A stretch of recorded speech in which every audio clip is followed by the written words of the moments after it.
Right now on NBC10 News at 11, shore flooding. Ophelia is still churning to our south, but the impact, as you can see, is far-reaching with our coastal communities on alert.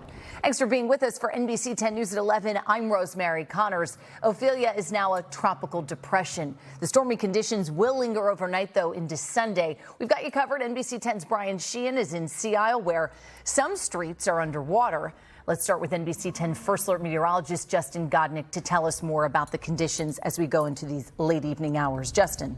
Some good news as we come on the air at this late evening. It looks like a lot of the advisories, the warnings, the watches are beginning to drop right now, but we still have to deal with the coastal flood advisory as we go into Sunday simply because of a persistent east wind. We're looking outside right now at AC, the boardwalk. Nobody out there taking a walk. Got the rain still coming down. The winds still coming in at around 20 to 30 miles per hour along the Jersey shore. They have backed off in Philly, now east-northeast around 14, 62 degrees in Philly at the airport. That's about where we bottom out tonight. Temperature's not going to move all that much with all the clouds that are in place. Rain still coming in off the Atlantic Ocean, but for the most part, this is moderate rain at most. So the inland flooding threat is now coming down, which is some great news. But I do see a persistent rain going throughout the overnight as our system continues to unravel. It's weakened now to a tropical depression. We zoom on out, you can see the center of circulation over Virginia and scattered showers as far north as Maine now as the system falls apart. As these tropical systems unwind, as they weaken, they get bigger and bigger, and you can see the result of that here, extending from parts of Virginia all the way up to Maine. Wind speeds, yeah, still coming in at the AC Marina, 43-mile-per-hour gusts within the last hour, but that's about as high as it's going to be throughout the rest of the evening into the overnight. Millville around 25 miles per hour, all good signs here that our system is weakening. We'll still go with the first alert overnight, simply because I am concerned about some pockets of ponding on the roadways and the coastal flooding threat that brings us into Sunday as well. We'll talk more about that. We'll have a look at a far more positive 10-day forecast coming up in just a few moments. Rosemary, back to you for now. Just got to get through tomorrow and perhaps Monday. All right. Thanks for that, Justin. On this first official weekend of fall, yes, the fall season, autumn season has begun. The stormy weather has forced the organizers of many festivals and events to cancel. Down the shore where there is flooding, some are trying to hold on with the high tide. NBC10's Brian Sheehan reports from Sea Isle. This is a common scene here in Sea Isle. Tonight, portions of Landis Avenue are under several inches of water. This is usually a pretty busy weekend on the island, but the storm is keeping many home. It's a different scene, though, a little further south where those with weekend plans are making the best of it.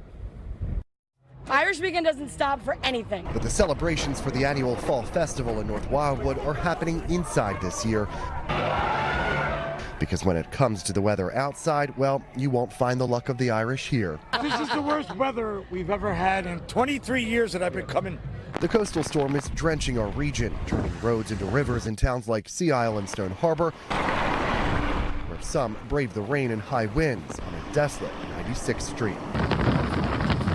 Back in North Wildwood, the bad weather forced officials to cancel outside events, which meant a big loss for vendors who were looking to cash in. We're definitely upset for the vendors. It's the end of the summer, you know, they want to make some money, you know what I mean?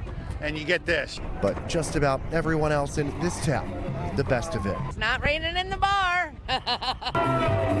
Those who weren't seeking shelter inside took to the street to have a good old-fashioned dance party because, you know, we'll celebrate just about anything. We're taking it to the streets. Yeah, we're going to take it to the streets when the Phillies win the World Series, and in February when the Eagles win the Super Bowl, we're going to take it to the streets as well. Go Birds! Go Birds, dude!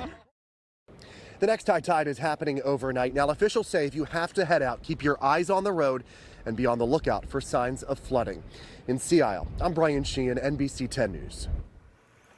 We've got much more from the shore tonight. Later, we'll check in with NBC10's Katy Zachry, who is also tracking the heavy rain and strong winds from Ophelia today. And remember, count on NBC10 to keep you updated on Ophelia with the free NBC10 app. You see that QR code right there on your screen? Scan it with your phone to track the storm right along with our First Alert weather team. You'll also get alerts specific to your location so that you know when severe weather is coming to your neighborhood. This is NBC 10 News. High winds and coastal flooding have been a concern down the shore all day long. In Sea Isle, driving became hazardous, certainly near the beach and near the bay, as some roads were submerged in Quite a few feet of water. Yeah, really tricky driving out there. NBC 10's Katy Zachry has more for us.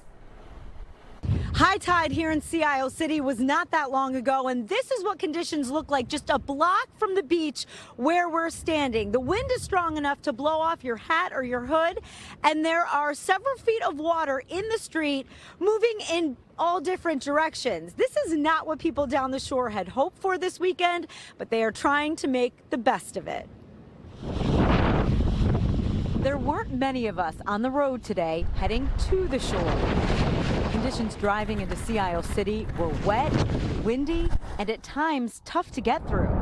I wouldn't consider this a very bad nor'easter. I've seen much worse than this. Now, maybe it'll get worse as the day goes on. Moments after saying that, they did. Sheets of rain poured down on Jack Fleming and his dog Ellie, who is not a fan of this kind of weather. Around the corner from them, we found this. Major street flooding on Landis Avenue, making it impossible for some cars to pass through. The ones that could make it did, but slowly. People's lives still continue, right? But, you know, this is pretty bad. Ryan Foley and his family live on the corner of 35th and Landis Avenue. They say this stretch often floods, but not always like this. Sometimes they just sit back and watch the scene below. There's a couple times it's been like this where we've seen like people on like floats or canoes like going down. Oh, yeah. Yeah. Right here. I saw somebody with a paddleboard come down, a stand-up paddleboard, go right down there. Unfortunately, they have to drive in this. A friend's wedding is down the street in Wildwood.